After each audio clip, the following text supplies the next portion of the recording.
Hello everybody, I'm in my dressing gown still because I've just woken up, well about 20 minutes ago. I woke up with an idea to make a video about dictionaries. So are dictionaries still used? Is it still good to have a dictionary, to use a dictionary? Because nowadays more and more translation apps are available. You can have Google Translate, Bing Translator, and there are lots of ways to try to find out what your word means by using the internet.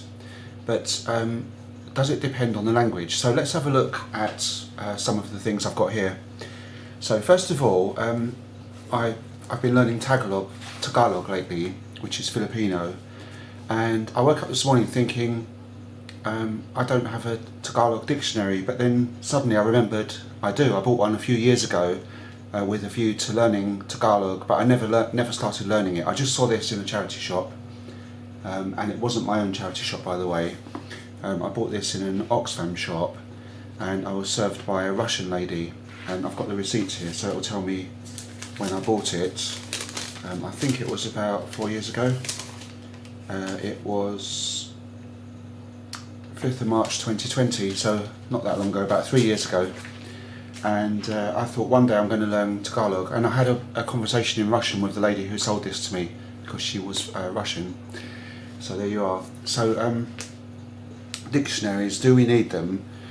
So my feeling about dictionaries is that we don't need them so much these days, but they have been useful for me in some of the languages that I've been learning. So for example, I have a Collins Mandarin Chinese dictionary, and I find this really useful because it's arranged in pinyin. So if you don't know what pinyin is the phonetic alphabet that's used with our Latin alphabet, and you can look up words in here phonetically. So for example, if you think of the word I don't know, like sh, which is number 10, and you want to look up sh, you look up with the British alphabet sh till you find it, and then you can find other words that have a similar sound.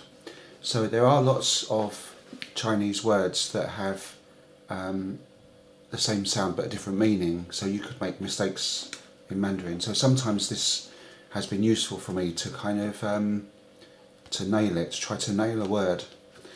So that's a good book. And if you're Chinese, you can look it up around the other way as well. You have the Chinese characters at the beginning. So I went a bit mad with dictionaries years ago. I used to actually collect them, and I used to like collecting dictionaries that were from between languages. So I've got a cute little dictionary here that's from Serbian to Hungarian, and I bought this in Slovenia when I was there. And it's really tiny. It cost me €6, and I've probably never used it. I've just kind of looked through as a laugh to look at words. And on the same kind of thing, I've got another one here that's oh no, sorry, this is my Serbian-Hungarian dictionary, and I've got the other one, the small one, is Italian, I think. Yes, it's Italian-Serbian. And then on the same kind of thing, I've got a Polish and Croatian dictionary. And then I went to Greece a few years ago, and I found a market stall where they were selling lots of dictionaries there from Greek to other languages. So I bought quite a few of them. This is one of them, and it's from Greek to Polish. But I don't think these are very good dictionaries, because sometimes you can get dictionaries that are not great. So I had a Kurdish dictionary that I don't have any longer, so I can't show it to you, but it was really, had lots of errors in it, and there were some funny translations into English, so I decided to get rid of that one. So I think having a dictionary is useful if you're reading a novel, if you're trying to read a text and it's kind of a little bit beyond your what your level is, so you're stretching yourself a little bit, and you might occasionally need to use the dictionary to look up a word, or to verify the meaning of a word. So when I was learning Polish, I was going through these books, po polsku, and I completed number 1 and then I went through number 2, and I used the dictionary sometimes for this because it was kind of stretching beyond my limit of Polish. And I think these are aimed for Polish school children for their grammar, so there aren't any translations in here into English or other languages, so the dictionary was useful in this case. Now I want to show you something that is really exciting. I had a brilliant Christmas present from a friend who's a fellow language learner, and I think she knew I'd be excited when I opened this book. It's an Indo European cognate dictionary. So this book is quite chunky, and it covers lots of Indo European languages. So Indo European languages range from, or span from, geographically from India all the way across to Western Europe. And I don't know if you know, but there's a language called Proto European, and Proto European is kind of the roots of these Indo European languages. So this dictionary has, the first section has, I'm just looking through to find a bit I want to show you. The first section of this dictionary it's grouped into subjects, or kind of categories, a bit like you'd get in a phrase book, and it has categories such as people,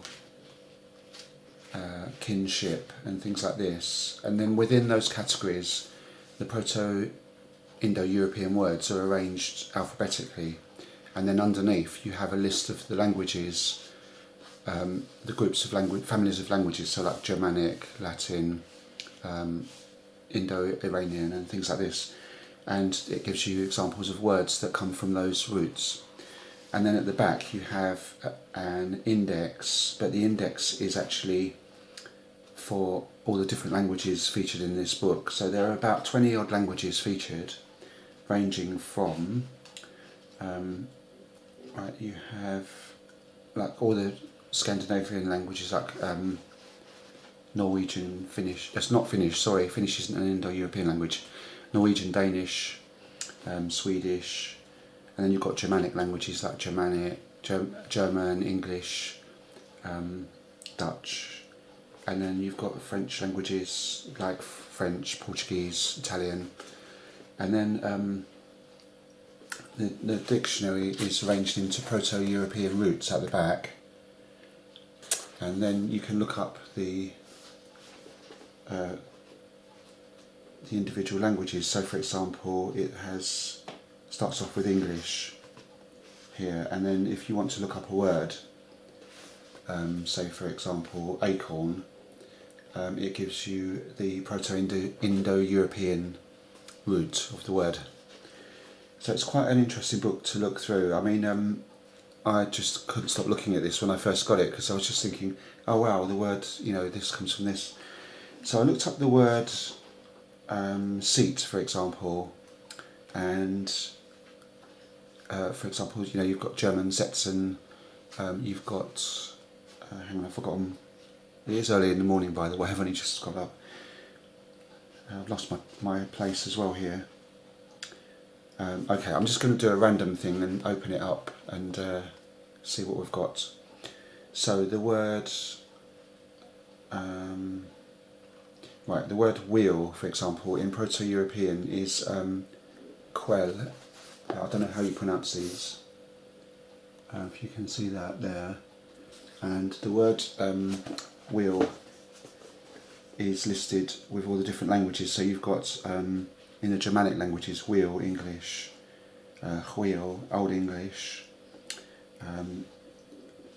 feel, which is in Dutch, and then you've got the Celtic languages, which I'm not going to try to pronounce because I don't know any Celtic languages. I'll just make you'll be laughing at me. Italian, you've got colere, which sounds like quel, wheel, colere. and then you've got derivatives of the word at the bottom. So you've got words like culture, agriculture, which comes from quel, agriculture, quel, colony, and then in the Greek languages, pelo, huel, pelo sounds. You can see there's some kind of connection there. So this is just something that's kind of like candy to me. Like I keep looking through it. It's really interesting. I just want to show you one more dictionary that I have. That's quite funny, and it's called a pointing dictionary. Well, it's not really a dictionary, but it's a traveller's language kit.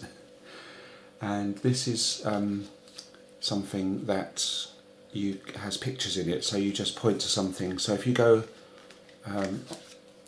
somewhere and you want to eat some seafood, for example, you just point to these things here rather than have to say it, which is really ignorant actually.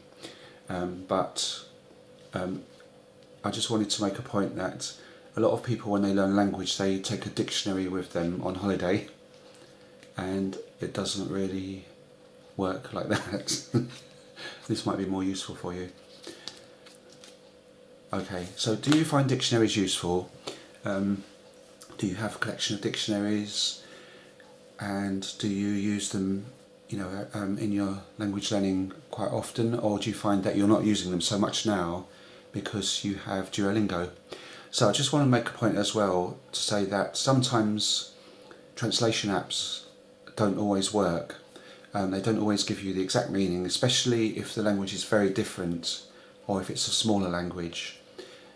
So for example, in Hungarian, if I were to write a phrase down in Google Translate, very often Google Translate won't translate that properly because it just doesn't understand Hungarian grammar.